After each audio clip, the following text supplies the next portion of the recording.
नमस्कार, मैं अजय यादव और आप देख रहे हैं द हिंद वॉरियर न्यूज। आज दिल्ली के झाड़ोदा कला गांव में ग्रामीणों द्वारा किसान आंदोलन को लेकर काफी उग्र प्रदर्शन किया गया। ग्रामीणों का साफ कहना है कि वो पिछले 3 महीने से एक बंदी की जिंदगी जी रहे हैं। आइए दिखाते हैं हमारे रिपोर्टर मनस्वी शर्मा की यह रिपोर्ट। नमस्कार, मैं मनस्वी शर्मा और आप देख रहे हैं द हिंद वॉरियर। आज हम मौजूद हैं झाड़ोदा कला बॉर्डर पे, जहां पे लोग एकत्रित हुए हैं जो कि किसान आंदोलन, जो कि टीकरी बॉर्डर पर बैठे हैं, उन्होंने इनके सारे बॉर्डर सील कर दिए हैं। उनसे परेशान आके आज ये लोग सारे यहाँ पे एकत्रित हुए हैं और एक बहुत अहम फैसला लिया है। नमस्कार सर। नमस्कार सर, मैं आपका नाम जान सकती हूँ? मेरा नाम ओम प्रकाश है, झाड़ोदा निवासी हूँ, झाड़ोदा कला निवासी हूँ। हमारी समस्या है, झाड़ोदा बॉर्डर 3 महीने से बंद कर रखा है। हमारी सब्जी मंडी और बीज खाद की दुकानें वो भादुड़ में है। दिल्ली में शीला गवर्नमेंट सरकार ने कृषि का दर्जा खत्म कर दिया था। उसके बाद में दिल्ली में बीज खाद दवाई नहीं मिलती, कीटनाशक दवाइयाँ हैं, बीज है, खाद है, वो नहीं मिलता। तो हम भादुड़ हरियाणा से है, ये वहाँ पर निर्भर है। हमारी सब्जी मंडी भी वहाँ पर लगती है, हमारे से यहाँ से 4 किलोमीटर है।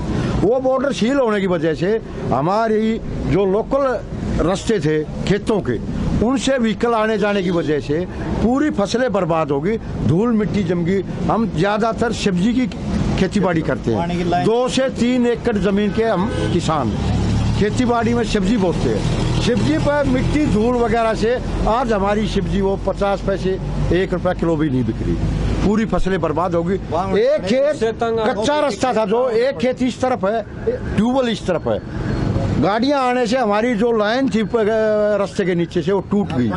एक तरफ की हमारी खेती वो सूख गई है, पानी की लाइन टूटने की वजह से पानी आगे दूसरे खेत में नहीं जा पा रहा। हमने इतनी बड़ी 3 महीने हो गए, इतनी बड़ी परेशानी है। बच्चों के लिए खाने के लिए भी अब हमारे पास सब्जी नहीं बिकी तो पैसा नहीं। सर, तो आपने प्रशासन से इस बारे में कुछ बात? प्रशासन हमारी नहीं सुन रहा जी, प्रशासन नहीं सुन रहा है। ये नकली 26 तारीख तो हम भी इनको किसान समझ रहे थे, लेकिन जो लाल किले का हमने टीवी पे देखा, उसके बाद में हमारी जो आंखों पर चश्मा था वो उतर गया। वो नकली किसान थे, वो आंदोलनकारी किसान नहीं थे, वो और कोई ताकत थी जो वहाँ पे किसी धर्म का अलग से झंडा लगाया। हमने उसके बाद में पता चला, उस टाइम तो हम भी नरम पड़े थे, भाई चलो किसान भाई हैं, लेकिन वे हमारे भाई नहीं हैं। हमारी बॉर्डर के साथ साथ की पूरी फसलें उन्होंने बिल्कुल तोड़ के रख दी। आते हैं, दारू पीते हैं, यहाँ पे गांव में वो अफीम लेने के लिए घूमते हैं, वो अफीम खाते हैं, पता नहीं वे किसान है क्या है। वो हमारी सारे फसलें तोड़ दी और हमने दारू पी के, जो हमारी बहन बेटियां हैं खेत में नहीं जा सकती, उनको भी डर लगता है। दारू पी के घूमते रहते, बॉर्डर पर दारू के ठेके हैं, शाम को वहाँ मजवा लग जाता है। तो हमने बहुत बड़ी परेशानी है, दारू के कूपन मिले उनको 3 महीने से काफी परेशानी झेल रही। ये परेशानी बताई दी इन्होंने सारी। और मेरी तो मेन परेशानी है, मेरी वाइफ की ब्रह्म शक्ति हॉस्पिटल में फिजियोथेरेपी चल रही थी बहादुरगढ़। 3 फिजियोथेरेपी होली थी, मैं ECHS के थ्रू लिखवा के लाया था 15 फिजियोथेरेपी, और रोकनी पड़ी इसके बंद होने की वजह से बॉर्डर, क्यों दूसरी जगह से ले जाने का रास्ता नहीं। बूढ़े आदमी है, स्कूटी पर जा नहीं सकते, गाड़ी जाने का रास्ता नहीं है कहीं से भी, तो बस वो बंद करनी पड़ी। सर, यहाँ पे जो एक मेन क्वेश्चन उठता है, जैसे कि आप लोग बता रहे हो, यहाँ पे वो दारू पीते हैं, बहनों को छेड़ते हैं, तो सर आपको क्या लगता है इसमें से कितनी परसेंटेज है जो किसान है, जो असल में किसान है? सर, असल में किसान नहीं है ये। अब हमने बहादुर हमारे से 4 किलोमीटर हम जाते हैं, खेतों में पैदल होकर गए हैं, वहाँ पर हमने देखा है वो तंबू खाली पड़े हैं, उनमें एक खाली चौकीदार बैठा है, वो भी पैसे लेके रुका हुआ। ये किसान नहीं है। सर, तो राकेश टिकैत तो इतने बड़े बड़े बयान देते हैं कि ये सारा टिकैत का तो बिजनेस और है जी सर। वो आंदोलन करके पैसे इकट्ठे करता है, इलेक्शन लड़ता है, जमानत जब्त होती है, वो इसी बहाने से पैसे इकट्ठे करता है और किसानों को भड़काता है। वो यूपी में क्यों नहीं करता पंचायत से? अपने हरियाणा के हमारे भाइयों को भड़का रहा है, वो अपने यूपी में भड़काए। यूपी वाला एक यशपाल मलिक था, उसने भी हमारे हरियाणा के 21 जवान भाई हमारे मर गए थे उसमें इलेक्शन में, ठीक है। और वो आज यशपाल मलिक कहीं दिखाई नहीं देता, ऐसा ही काम ये कर रहा है। तो मतलब वो सारे झूठे दावे कर रहे हैं और बस आंदोलन के चक्कर में अपनी सरकार बना रहे हैं। वो झूठे हैं। राकेश टिकैत का तो पारिवारिक व्यवसाय ही आंदोलन है। इसके बाप दादा आंदोलन की कमाई ही से खा रहे हैं और उन्हीं से अपना विकास कर रहे हैं। इनको किसान से कुछ लेना देना नहीं है। इस बिल को सराहने वाला पहला आदमी यही था। तो सर, जैसे कि उन्होंने एक और बयान दिया है कि अभी आप लोग इतने विरोध में हैं ये सारी हालत देखने के बाद, तो सर उन्होंने ये भी एक बहुत बड़ा बयान दिया था कि उनको हटाने के लिए बस बीजेपी सरकार जो है वही लोगों को भेज रही है। तो हम ये भी जानना चाहेंगे। ऐसा जी कल एक चैनल आया था हमारे गांव में, उसको मैंने अपने कृषि बिल का ट्यूबवेल का बिल भी दिया है, और जो मेरी एग्रीकल्चर जमीन है उसके जो डॉक्यूमेंट फर्द बोलते हैं हम उसको अपने देहात में, हमने फर्द भी दिखाई है। वो हमने उसको पेश करके दिखाया।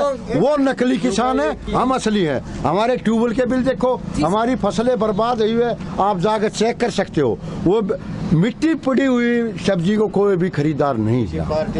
हमने ना किसी पार्टी से ताल्लुक रखते हैं, हमने तो अपना काम करना है और अपने बच्चों का पेट भरना है। आपको नहीं लगता ऐसे ये जो आंदोलनकारी बैठे हैं किसान के भेष में, तो उसके चक्कर में आप लोगों को भी बहुत ज्यादा भुगतान करना? हम 3 महीने से सफर कर रहे हैं इस बात का। हम 3 महीने से बंधक बैठे हैं।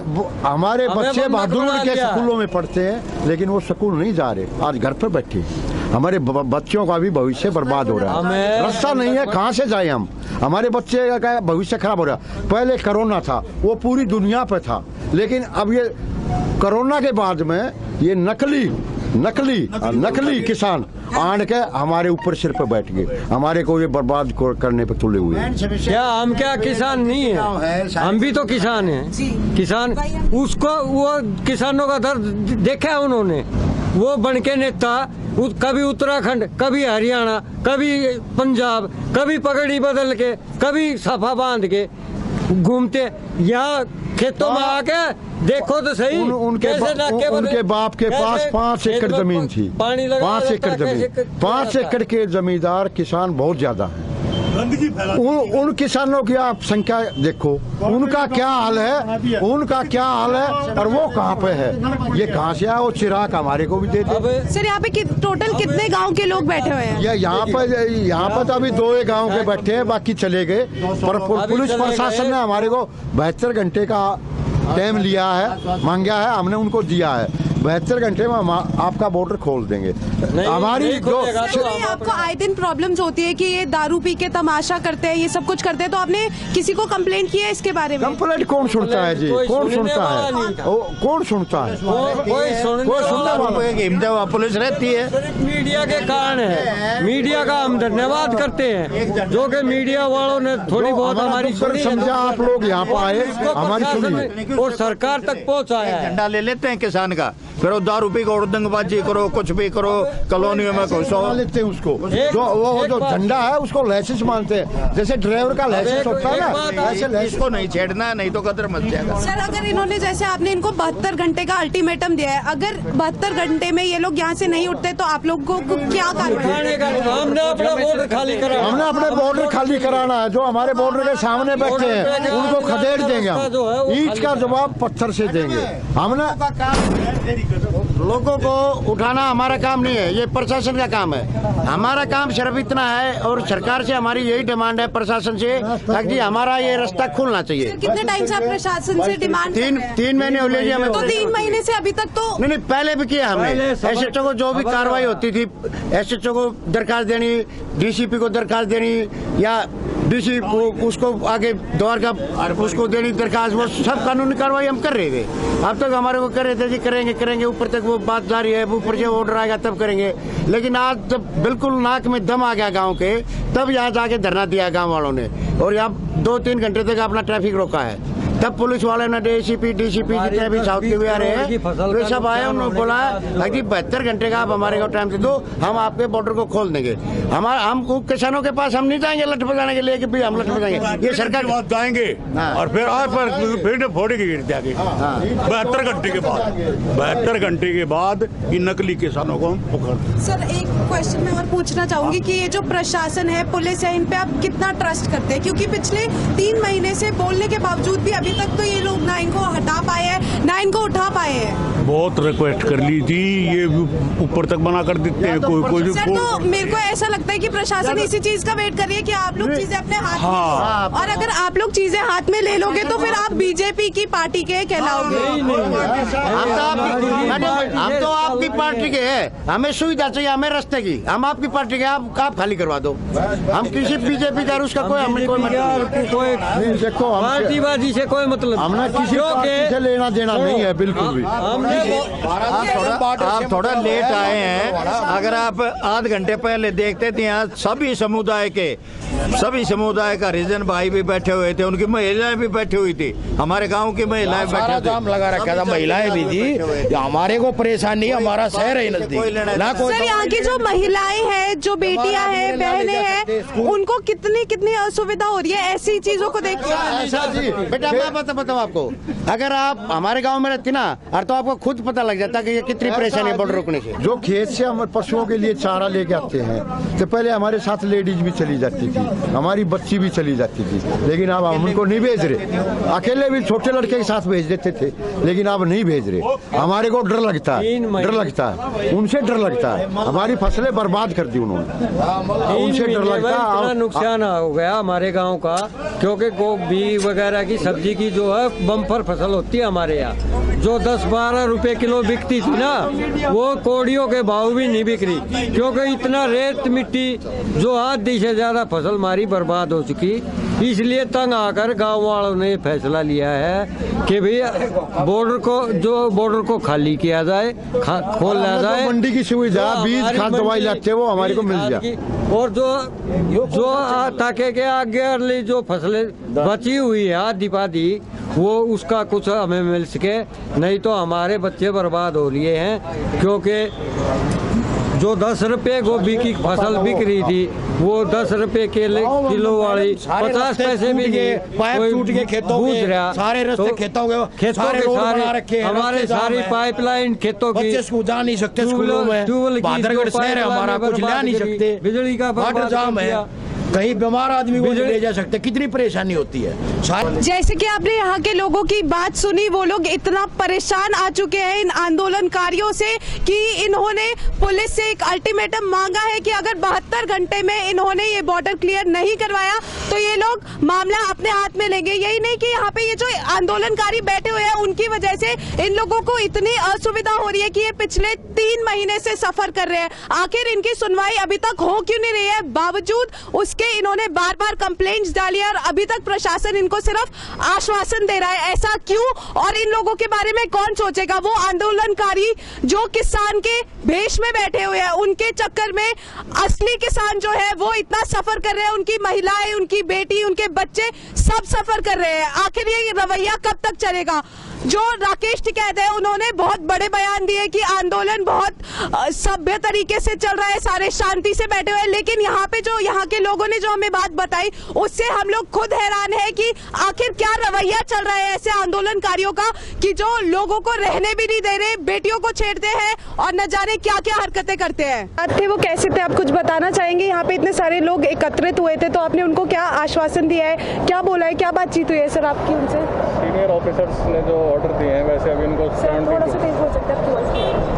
सीनियर ऑफिसर्स ने उनको बोला है अभी 72 आवर्स का टाइम दिया है, उसके बाद जैसा भी होगा वो सीनियर ऑफिसर डिसाइड करेंगे।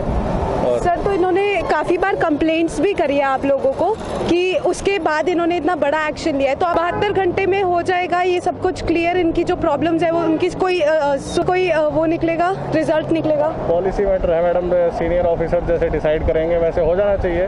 सर, तो यहाँ पे कितने जैसे हमने देखा काफी सारी पुलिस फोर्सेस भी थी, आप लोग भी मौजूद थे, तो यहाँ पे जिन्होंने ट्रैफिक जाम किया सर, जिन लोगों से हमने बातचीत करी, तो उन्होंने बहुत शांतिपूर्ण किया, और वो लोग बता रहे जो वहाँ पे जो टीकरी बॉर्डर पे जो लोग बैठे हैं, वो लोग आए दिन गाँव में आके बदसलूकी करते हैं लोगों के साथ। सर, बदसलूकी थी मैडम हमें पता नहीं है, बाकी जहाँ जो प्रोटेस्ट था आज का वो बिल्कुल पीसफुल था, कोई प्रॉब्लम नहीं थी। और अभी जैसा उनको आश्वासन दे दिया है, 72 आवर्स का टाइम दिया है, जैसा भी होगा डिसाइड। सर तो आप लोग गारंटी ले रहे हैं कि ये हो जाएगा काम? मैडम गारंटी हम नहीं ले सकते, हमारा टाइम है। सीनियर ऑफिसर डिसाइड करेंगे, वही होगा मैडम। वो तो ये तो गांव वाले और जिन्होंने उनको आश्वासन दिया है वही बताएंगे क्या फैसला लेंगे। अभी 72 घंटे का टाइम है, उसमें देखो उसके बाद ये गांव वाले क्या करते हैं या हमारे सीनियर ऑफिसर क्या करते हैं वो बाद में पता लगेगा। जी के भी हमने आपको दिखाया कि यहाँ पे सीआरपीएफ भी तैनात है, सीआरपीएफ की महिला बल भी यहाँ पे मौजूद है, क्योंकि यहाँ पे कुछ घंटे पहले यहाँ के जो लोग बैठे हुए थे उन्होंने यहाँ पे आंदोलन किया था, ट्रैफिक जाम किया था, क्योंकि वो जो टीकरी बॉर्डर पे बैठे हुए किसान आंदोलन के लोग हैं उनसे काफी परेशान आ चुके थे। और यहाँ पे प्रशासन ने पूरी तैयारी करी और उन्होंने ये भी बताया कि यहाँ पे जो लोग आंदोलन पे बैठे थे, ट्रैफिक जाम किया, उन्होंने बहुत शांतिपूर्ण ट्रैफिक जाम किया, लेकिन यहाँ पे सुरक्षा के इंतजाम काफी कड़े थे। किसान आंदोलन से जुड़े हुए अपडेट्स देखने के लिए हमारे चैनल को लाइक और सब्सक्राइब कीजिए। धन्यवाद।